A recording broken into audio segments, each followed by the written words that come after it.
weather warfare, weather wars. I've wondered, is any of this true? I know you have too. In April of 1997, Secretary of Defense William Cohen said there are terrorists at work who are, quote, engaging in an eco-type of terrorism whereby they can alter the climate, set off earthquakes, volcanoes remotely through the use of electromagnetic waves. Did you know there's a Russian company that actually sells typhoons? We're going to be talking about all of this and chemtrails and HARP and more with a guy who is really an expert in this field, who's going to cut through all of the internet nonsense to the truth, which is even scarier. Welcome Jerry Smith, the author of Weather Warfare, to Dreamland, the military's plan to draft Mother Nature. Jerry, thanks for being with us. Well, Whitley, thank you for having me. Well, this is really very exciting stuff, and I guess the first place to start, and I'm just going to jump right in, is where I could start 50 places in your book. Let's start, though, with Nikola Tesla. Now, we're going to get folks into chemtrails a little later on. We're going to get into HARP. We're going to cover it all. I'm going to ask him where Katrina really came from.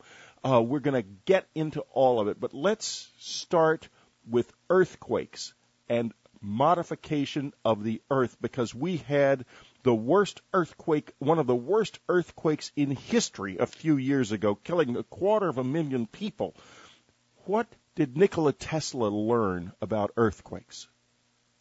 Tesla had generated his own earthquake one afternoon, which rather surprised and frightened him, and convinced him that earthquakes on demand was a very real possibility. And I described that in the book at some length, and even more at length in my previous book, HARP, The Ultimate Weapon of the Conspiracy, in that HARP and earthquakes and Tesla seem to all be balled up together. Tesla was probably the greatest genius of his generation, and of the 46 basic patents in AC power, he holds 45 of them. The General Electric, the multinational conglomerate, was created by Edison to lease the right to use Tesla's AC patents. So the world we live in is a Tesla world, and yet he's been written out of the history books for the large part, and his earthquake work is equally as forgotten, I'm afraid. Is it forgotten or hidden? Because it's weird that this man who was so important is carefully written out of the history books. And didn't the FBI seize a lot of his records after he died? There's a great deal of debate as to what really happened with his records. We know that he was living in hotel rooms and that there were multiple trunks left behind. There was a branch of the federal government collected them up, not necessarily the FBI, but a branch that deals with foreign nationals. Even though he was a naturalized U.S. citizen, he was also a Serbian, today's, what was Yugoslavia, and actually it was the Austro-Hungarian Empire when he was born there. These things have a tendency to change their borders a lot.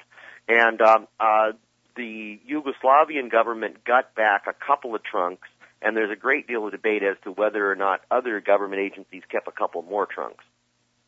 So it could be that this material was recognized as extremely sensitive even back that far. Now, we are in a state of complete weather upheaval right now. Part of it seems to be due to global warming, but there are other things that you talk about, like the so-called Jupiter effect and the Venus passage. Could you talk a little bit about the larger picture in terms of heating up and of the Earth and changing of the Earth's climate? Oh, I'd love to. It's an area I've always been fascinated with, and I cover as great a detail in the book as I can. Long-scale climate change is not very well addressed by mainstream science these days. You have some paleoclimatologists who are trying to figure it out, but the main thing they rely on is ice cores, and where the poles are now, where there is deep ice now, has only been there for about 750,000 years at the top. So it's hard for them to get a handle on what happened before that period of time. And then again, you consider humanity. Homo sapien sapien has only existed for 180,000 years or so. And so we have really only lived through part of one major climate cycle, which is one ice age. We came out of one ice age something like 11,600 years ago, and most of human history is in this time period since the ice age ended. And so modern meteorology has some ID fixes that make it difficult for them to get it right, because they have this idea today of norms and averages, and they average out their data, and they don't recognize the fact that their baseline doesn't really exist, that their baseline is a floating decimal point. And that makes it really difficult for them to get a handle on what happened more than 20 years ago, more than 20 years in the future. And what we've seen is that in terms of intentional human manipulation of the weather, humans have been intentionally manipulating the weather over North America for 130 years. The scientific community has been intentionally tinkering with it on pretty much a daily basis for about 60 years.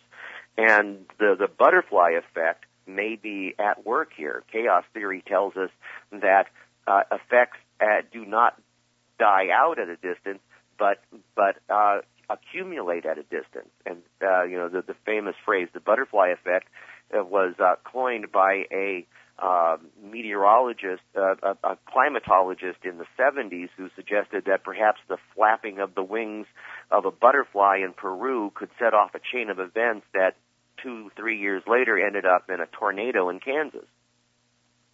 And we have intentional human meddling on top of these cycles that science is having trouble dealing with, such as the sunspot cycle. Much of the talk of global warming is based on a baseline of the last 150 years. And yeah, the last 150 years, the Earth has been getting warmer in cycles of warmer, cooler, warmer, cooler. It was getting warmer from about 1900 to about 1940. Then it cooled down from 1940 to about 1980. And in the 70s, we had all this talk of global cooling. And then in the 80s, it started warming up again. And that change may indeed be due to either increased sunspots or increased persistent contrails.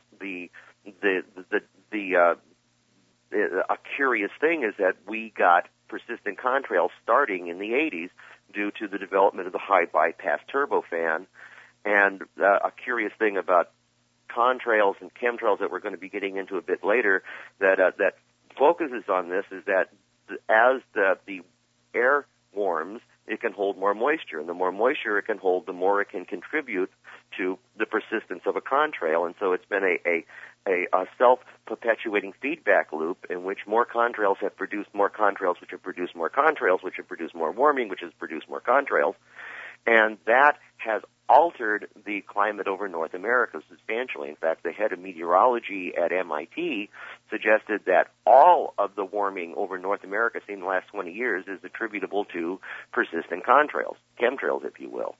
And again, we have this question of major cycles. The solar cycle may be what's really driving all this, in that we're coming up out of a period called the Little Ice Age, which lasted from about 1500 to about 1800, in which the coldest was, I believe, 1635, when there was 3 feet of ice on the Thames at London.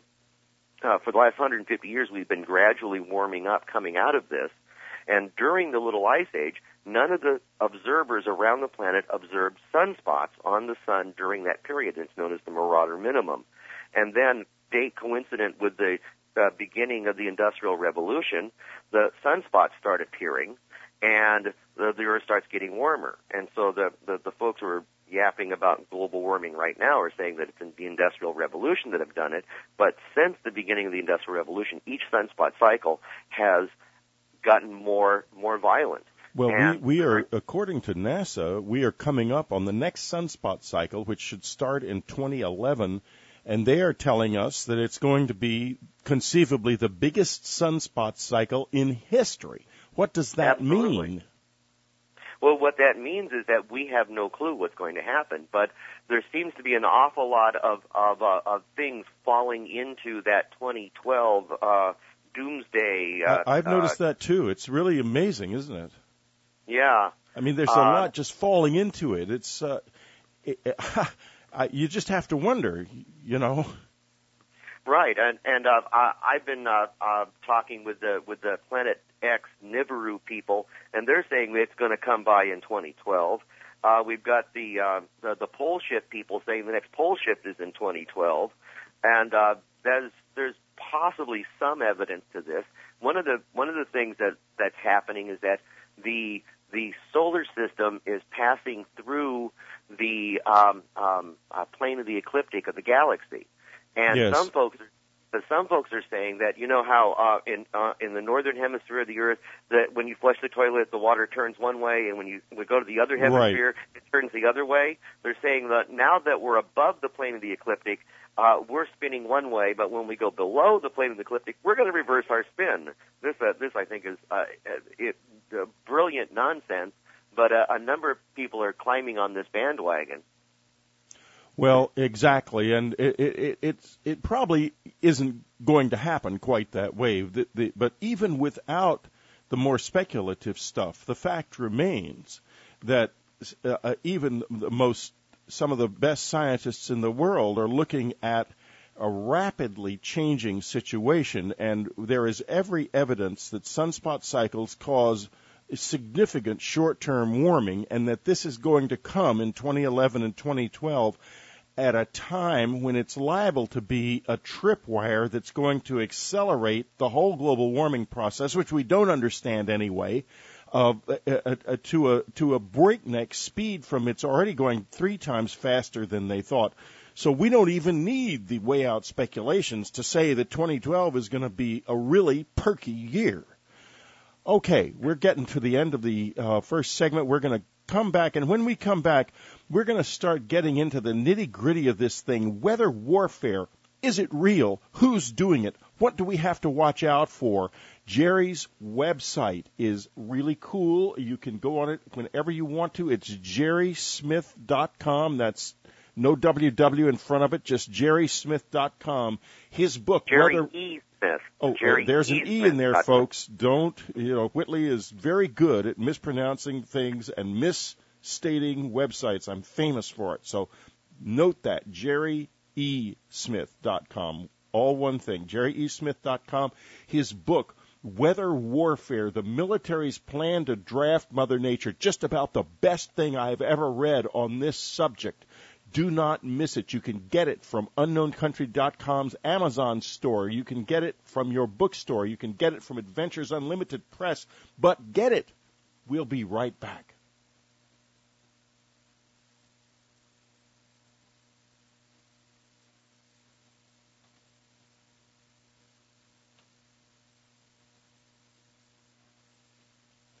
This is Whitley Strieber. It's Dreamland. We're talking to Jerry Smith, Weather Warfare, the military's plan to draft Mother Nature. Just about the best book on this subject I've ever read. Jerry's website, jerryesmith.com. That's jerryesmith.com. Jerry, we were beginning to talk about chemtrails at the end of last segment. Let's get into this now a little bit more, and later we're going to be talking about things like hurricanes and typhoons and the bizarre typhoons that are marching and hurricanes marching the world these days, and what do they have to do with weather warfare. But first, let's just get into the chemtrails thing and really get into it seriously. I'm going to start us off by mentioning or reminding everyone who doesn't know perhaps that Dr. Edward Teller, the father of the nuclear age, arguably the father of the atom bomb, postulated some years ago that if we were to spread particulate matter, reflective particulate matter in the upper atmosphere, we might conceivably be able to slow down global warming. Now, starting from there, and then I want to get into military communications that use chemtrails. Let's do it all, Jerry, and you know all of this too. So let's go, and I'd like to first ask you, what is a chemtrail, and are they real? Wow. That is such a loaded question, in that the U.S. government says chemtrails is a hoax. And, of course, if you believe in a hoax, you're an idiot. So the government says, if you talk about chemtrails, you're an idiot, so I try not to talk about them. So, okay, in the world I live in, if you believe the United States government, you're an idiot. So that's where I'm coming from. I have to agree with that absolutely completely. But, I try to be credible and mainstream when it's nearly impossible, but I try anyhow. Chemtrails is a theory that the persistent contrails we're seeing have some secret additive that turns them from contrails into chemtrails, and that the secret additive is to further some nefarious agenda. And there are a good dozen theories as to what these nefarious agendas might be, and some of which are seen as good and some of which are seen as evil. Some folks believe that we are being immunized against potential bioterror attack. Some think that we are under bioterror attack. Some of the theories are that this is strictly a military operation. Others are that it's geoengineering to save us from global warming. And my personal favorite, which I find hilarious, is that the Earth is being geoengineered, that the atmosphere is being changed so that when our alien overlords get here, they'll be able to breathe the air that used to be ours. Look, we have got plans to terraform Mars ourselves. And so I personally, having had 11 years of close encounters, don't discount that theory at all. Cool. I thought you might say something like that. Every once in a while, it hits me and I go, yeah, that's it. Most of the time, I try to maintain a more "what can I prove" attitude. And indeed, my book Weather Warfare is 400 pages of what I can prove. And on the subject we're talking about in this segment, which is what makes it so stunning, folks. Because what he can prove is curling my hair. Go ahead. Okay, so what I can prove about I break it down into the problem with contrails, which is persistent contrails are a significant environmental problem, and theories of intentional atmospheric releases. And I can prove that since the 1950s, there have been hundreds of programs to engage in intentional atmospheric releases. Many of these are readily available in the open scientific and military literature.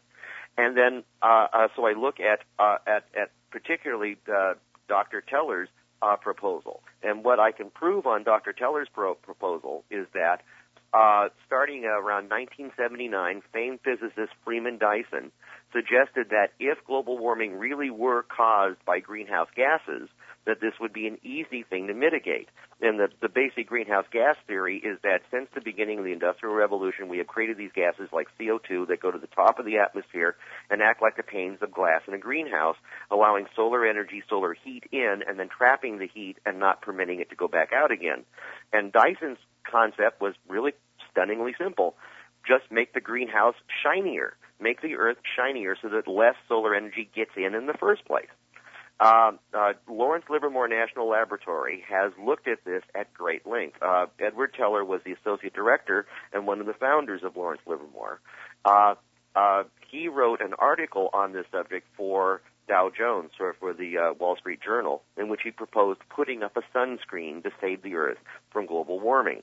And Lawrence Livermore has spent more than 20 years and more than $200 million looking at global warming mitigation schemes. And they've come up with quite a few, and some of which it boils down to either putting mirrors in space or putting shiny dust at the top of the atmosphere so as to reflect more solar energy back.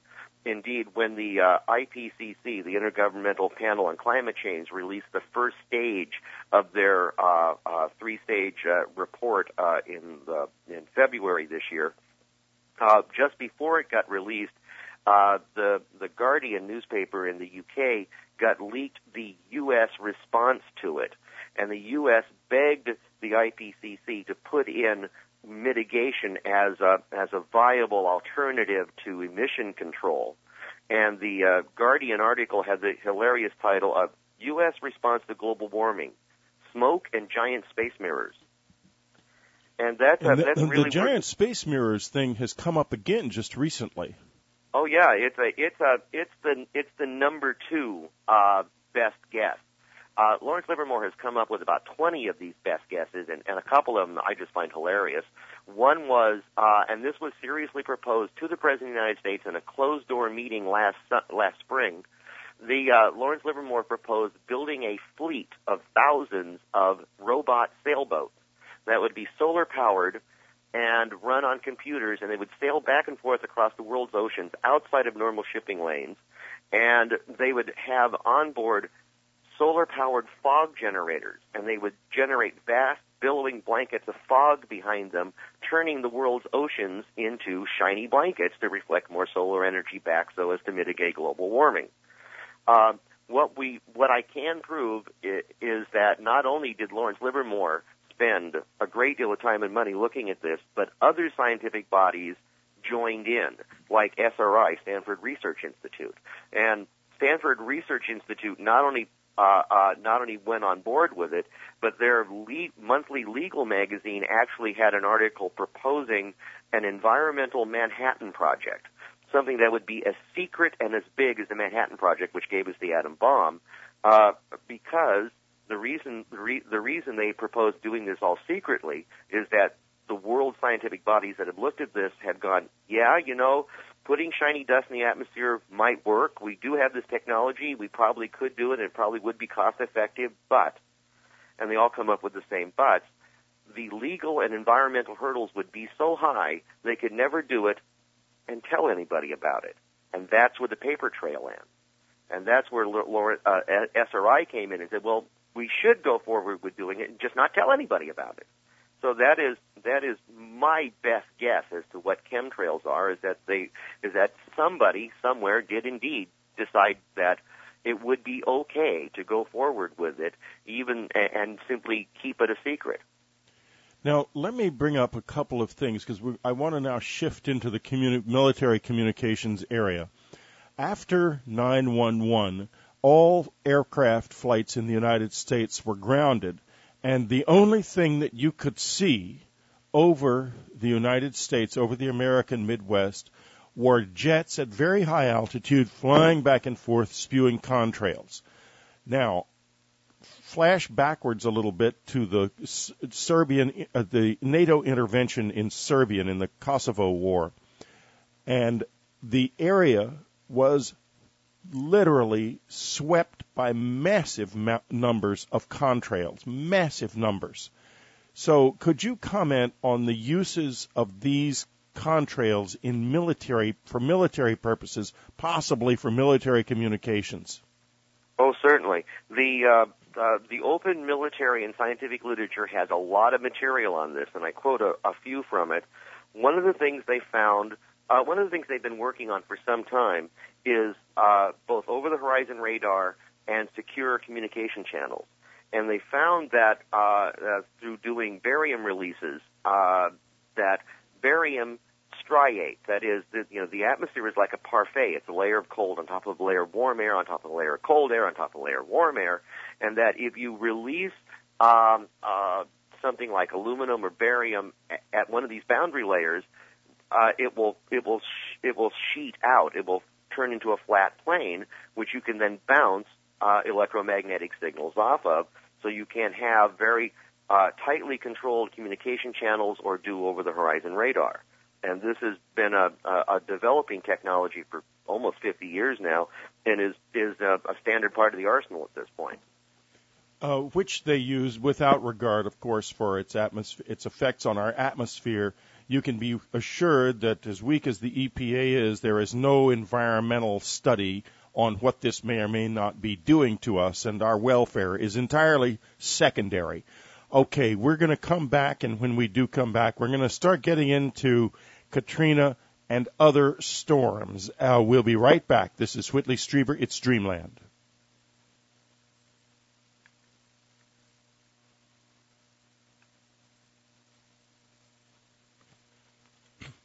This is Whitley Strieber. We're back with Jerry E. Smith Weather Warfare, the military's plan to draft Mother Nature, his phenomenal, explosive book, available from the unknowncountry.com Amazon store, available from Adventures Unlimited Press, available in your local bookstore. Do not miss this. You need this education. This is important. The truth shall make us free, and there is truth in this book. Jerry's website, jerryesmith.com. That's just input jerryesmith.com. You'll jump right to it. Learn what is going on. And in view of that, Jerry, I want to talk a little bit about weather modification legislation. We laughed a bit earlier about the United States government and the fact that I am not a believer. Well, what abductee would be? I mean, we see what happens to us, and we see what they say about it, and we know they're a bunch of lying swine. And since this is a subscriber-supported radio program on the Internet, out of Canada, I don't care what I say. I'll say the truth, and that's it. Okay, so let's go on. NMOD legislation. Can you tell us what that is and its significance?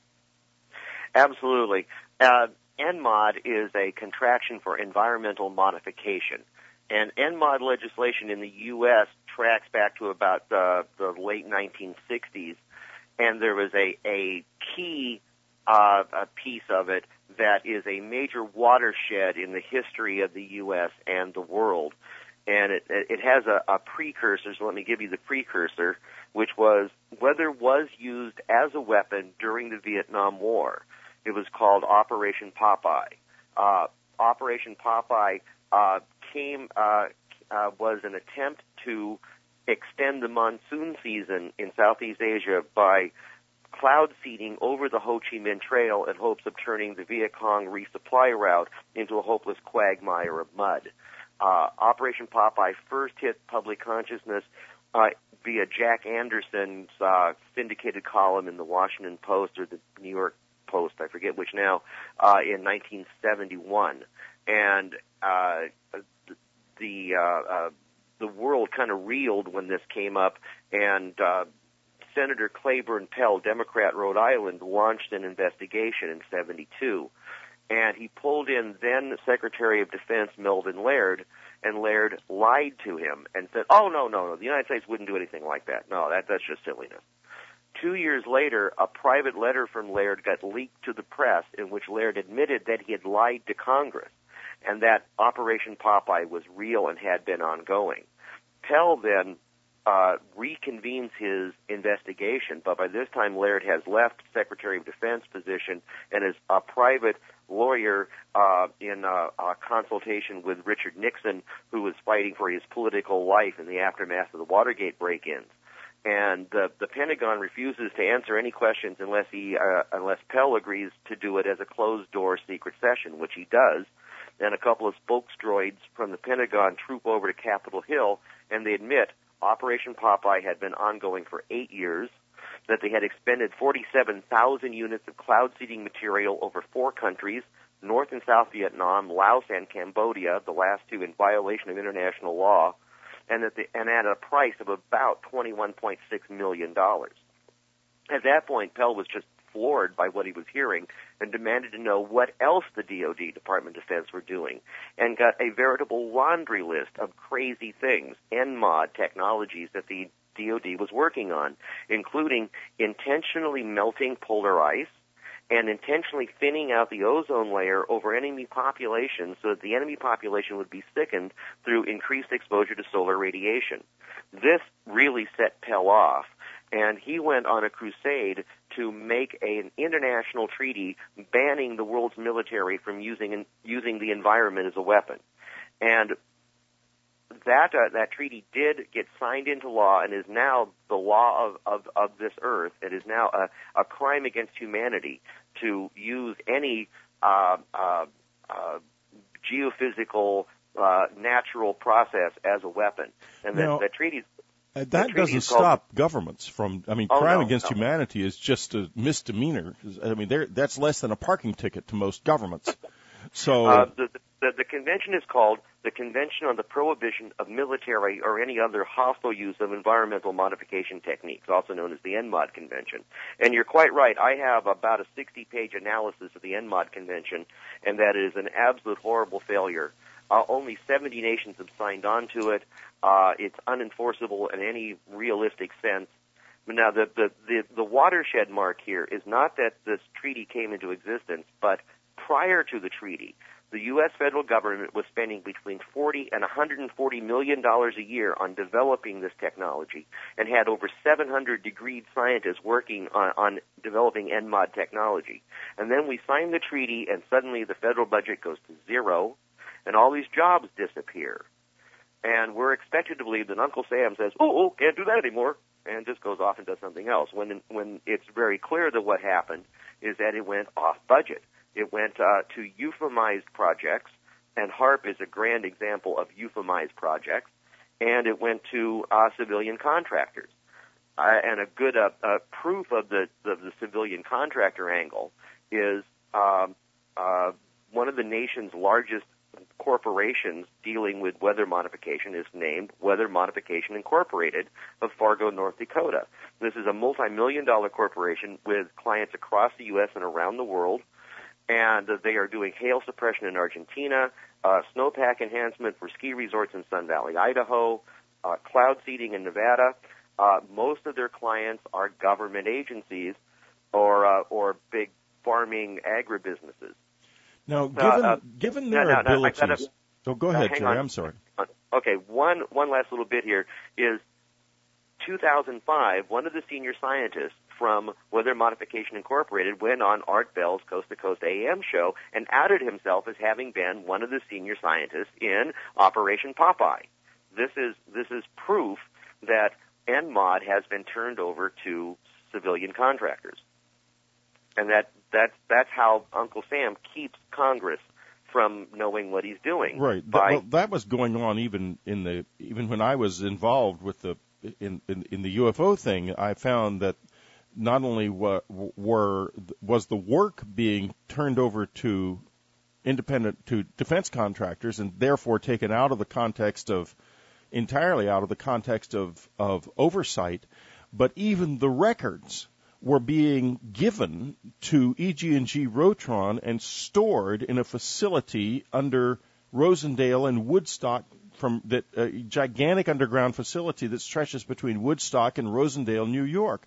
A lot of records were being stored there, and then I found out that the most sensitive records were actually stored in areas owned by the Archdiocese of New York, so to make further sure that they would never be accessed, even by congressional investigators going into the facility. Exactly. I've run into that same thing. So that's where we are with that. Now, we brushed over the earthquake issue a little bit earlier.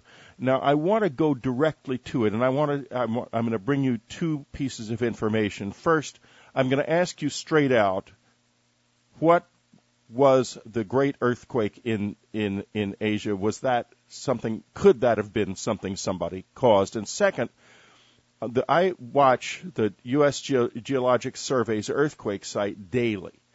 A couple of weeks ago, a group of about 12 4.0, around 3.5 to 4.2 earthquakes occurred in Northern California, all within a very tight sequence of time, within an hour or so of each other.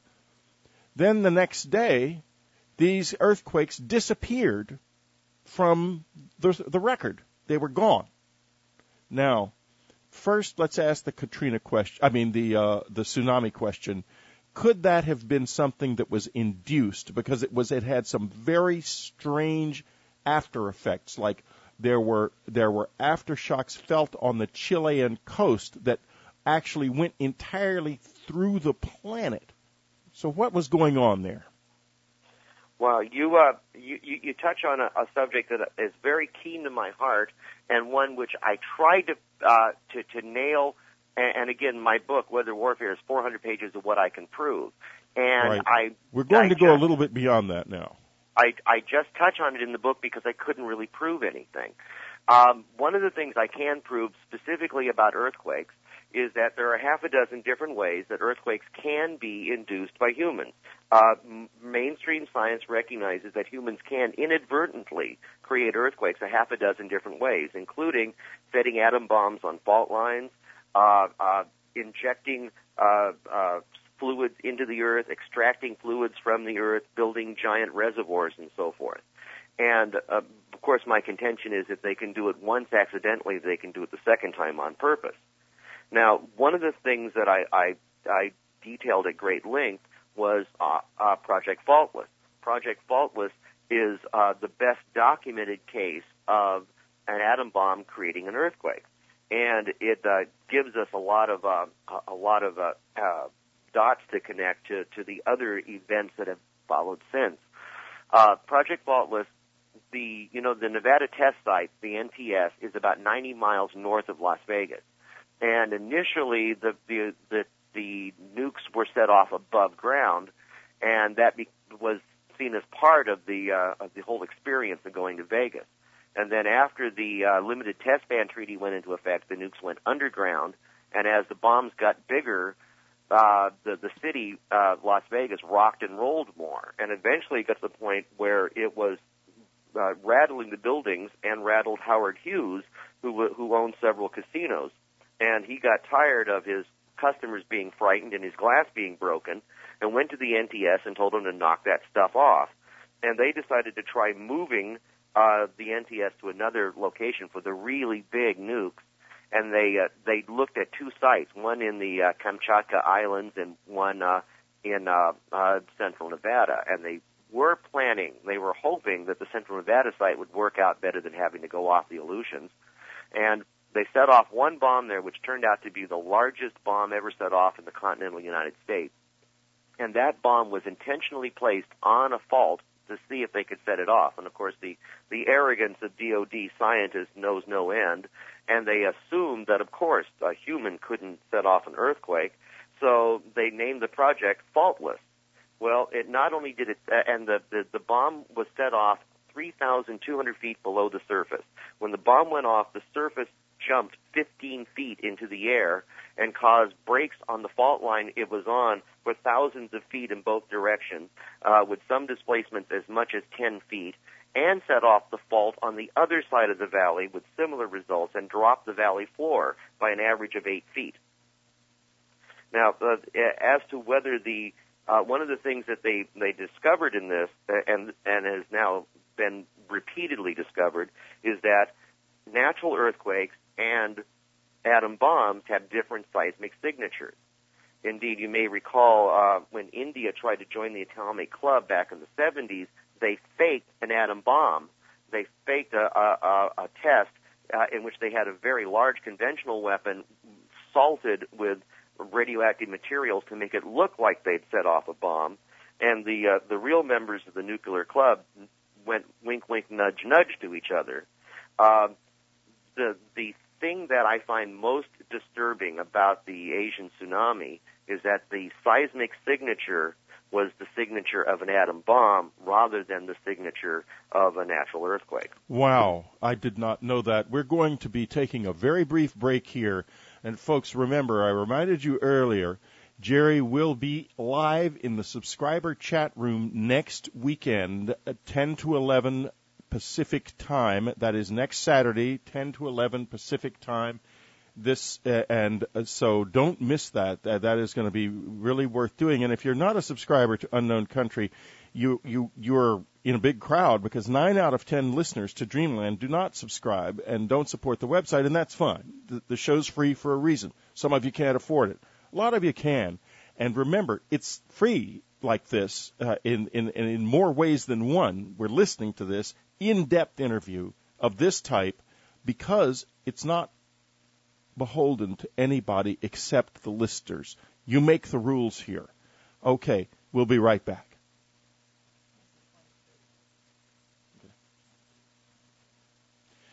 This is Whitley Strieber. We're talking to Jerry E. Smith, Weather Warfare, the military's plan to draft Mother Nature. Incredible stuff, really powerful and important. His website, jerryesmith.com, Do not miss this. Get this book. Get it from UnknownCountry.com's Amazon store.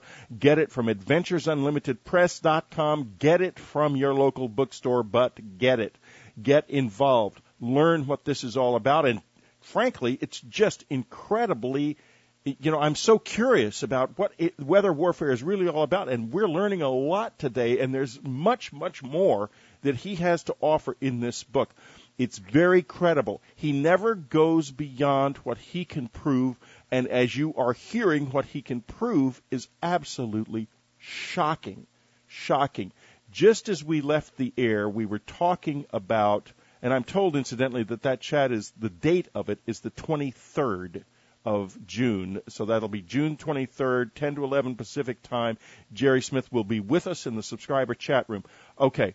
Now, before we left, we were just beginning to talk about the fact that the Great Asian earthquake that caused the tsunami had an atomic bomb-like signature. Could you go on with that, Jerry? That's an area that I do not have a lot of technical expertise in. I'm not sure I could go much further on that. I got this material from Dr. Rosalie Bertell. Dr. Bertell is one of my heroes. Dr. Bertell has 6 PhDs. She led the medical examination in Bhopal after the Union Carbide disaster. She led the medical examination into Chernobyl, into Kiev after the Chernobyl disaster. She's won scores of awards from major humanitarian groups. She's been one of the leading lights in the anti-nuke movement for most of my life, and she's a Catholic nun. This girl is really amazing. She's written 2 books. Boy, she sounds like a good Dreamland guest. Oh, she would be a wonderful Dreamland guest. She wrote 2 books. You can expect to hear her soon, folks. She wrote 2 books, which I reference on my website and in the bibliography of my book. My book's bibliography is 31 pages long. Rosalie wrote No Immediate Danger, Prognosis for a Radioactive Earth, and Planet Earth, the Latest Weapon of War. Now, both were published in England. They're a little hard to get in the U.S. I highly recommend them. In fact, the latter one, Planet Earth, the Latest Weapon of War, is really the middle section of my book. I was going to put a lot of stuff on depleted uranium and so forth in, and realized that she'd already written it. She'd written the definitive text on it, so I just left it to her. So she, as a nuke specialist, was the one who analyzed the seismic signatures of the Asian tsunami and was instantly said, yeah, that's a nuke. That's not natural. So if she says it, I'm willing to bow my head to that. Okay, so that's where we are with that. Now let me give you a tie-in to please. This. There was a tsunami bomb developed during World War II. And this just came out. The paperwork was kept secret like 55 years. It was just released, I think, in 98 or 99, declassified just before the turn of the century by the New Zealand government. The New Zealand government during World War II had a project called Project SEAL to develop a tsunami bomb, in which the head of the project was an Australian scientist on loan to New Zealand. And, many technologies were under development during the war that didn't get done in time to be used in the war, like Howard Hughes' Spruce Goose. The tsunami bomb was successfully tested in 46 and 47, a little too late to be used in the war. When the U.S. DOD learned of it, they invited the head of the project to come to the Bikini Atoll test so that to see if there was a link between their nuke work and his tsunami work. And he respectfully declined. And the DOD guys went to his lab in outside Auckland, went through his work, and sent back an enthusiastic memo to the Pentagon saying that if this bomb had been developed in time to be used during the war, it could have played as significant a role, or possibly even more significant a role, than the atom bomb. And yet the tsunami bomb just sort of went away. Or did it? Or did it, exactly. Well, maybe we found that out a few years ago. But, of course, then you have to ask, what motive would there be? But there are a lot of motives out there, folks, and among them, we haven't even gotten into biowarfare or anything like that, which he at least touches on in this book. We're strictly staying with weather modification. And I mentioned a moment ago this strange disappearance of this group of earthquakes from the USGS site. What would, when you hear something like that, does that ring any kind of an alarm bell in your mind at all?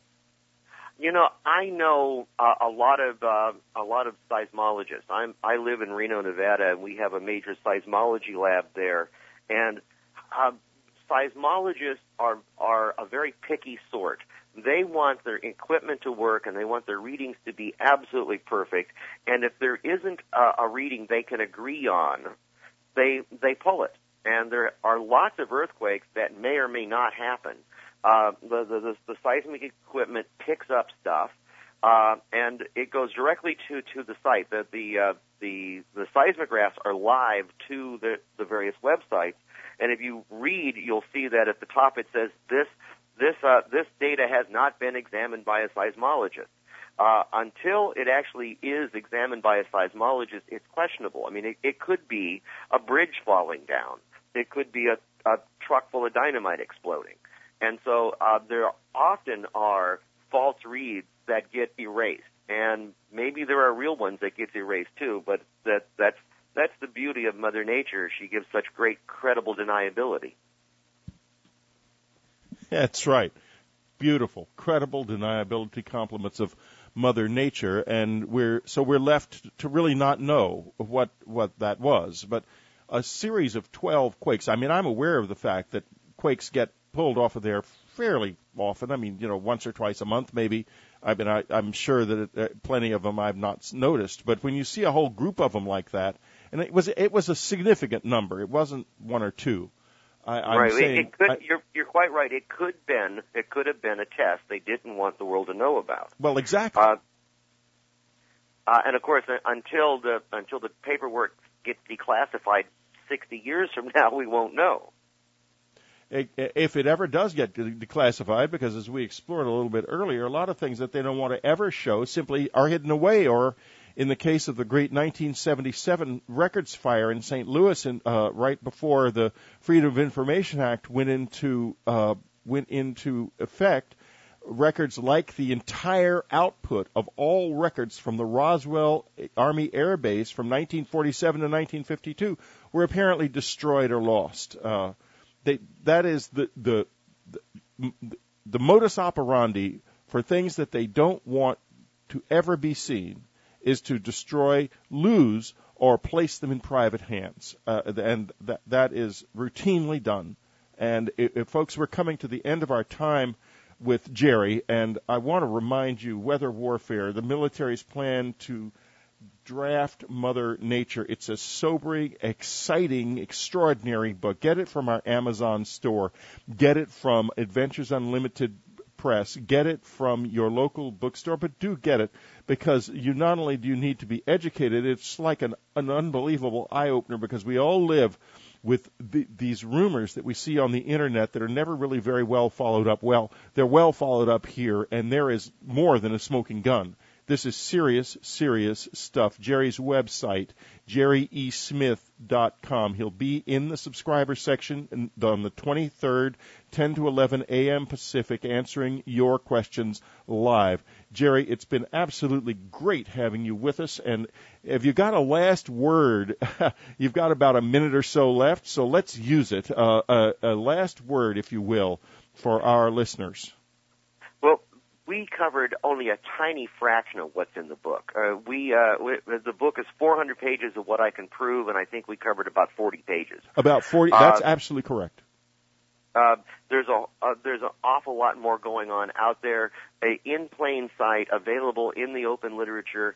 I try to document it and bring it to the reader's attention. I would like them to visit my website. The website has a lot of information so they can continue their researches from there. Most of the bibliography is up on the website. You know, Jerry, it occurs to me that we're really not finished, in a sense that we haven't even talked about HAARP.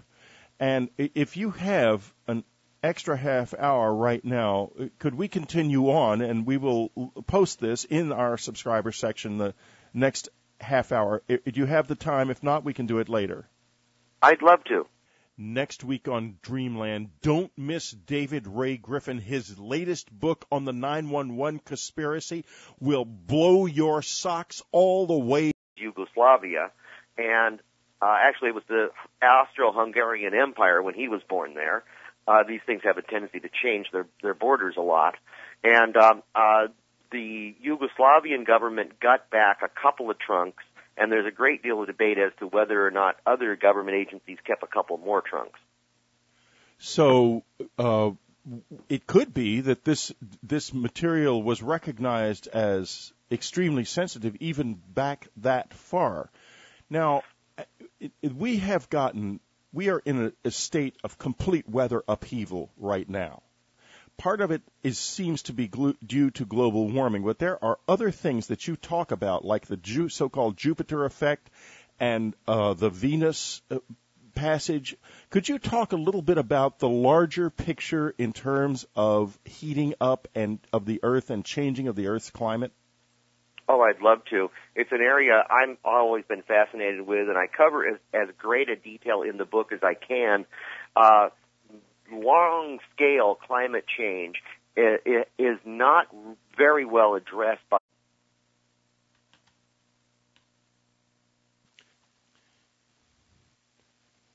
weather warfare, weather wars. I've wondered, is any of this true? I know you have too. In April of 1997, Secretary of Defense William Cohen said there are terrorists at work who are, quote, engaging in an eco-type of terrorism whereby they can alter the climate, set off earthquakes, volcanoes remotely through the use of electromagnetic waves. Did you know there's a Russian company that actually sells typhoons? We're going to be talking about all of this and chemtrails and HAARP and more with a guy who is really an expert in this field, who's going to cut through all of the internet nonsense to the truth, which is even scarier.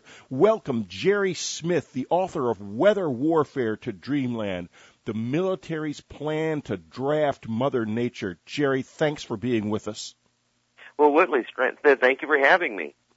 Well, this is really very exciting stuff, and I guess the first place to start, and I'm just going to jump right in, is where I could start 50 places in your book. Let's start, though, with Nikola Tesla. Now, we're going to get folks into chemtrails a little later on. We're going to get into HAARP.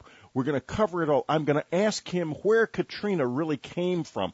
We're going to get into all of it. But let's start with earthquakes and modification of the Earth, because we had the worst earthquake, one of the worst earthquakes in history a few years ago, killing 250,000 people. What did Nikola Tesla learn about earthquakes? Tesla had generated his own earthquake one afternoon, which rather surprised and frightened him, and convinced him that earthquakes on demand was a very real possibility. And I described that in the book at some length, and even more at length in my previous book, HAARP, The Ultimate Weapon of the Conspiracy, in that HAARP and earthquakes and Tesla seem to all be balled up together. Tesla was probably the greatest genius of his generation, and of the 46 basic patents in AC power, he holds 45 of them. The General Electric, the multinational conglomerate, was created by Edison to lease the right to use Tesla's AC patents. So the world we live in is a Tesla world, and yet he's been written out of the history books for the large part, and his earthquake work is equally as forgotten, I'm afraid.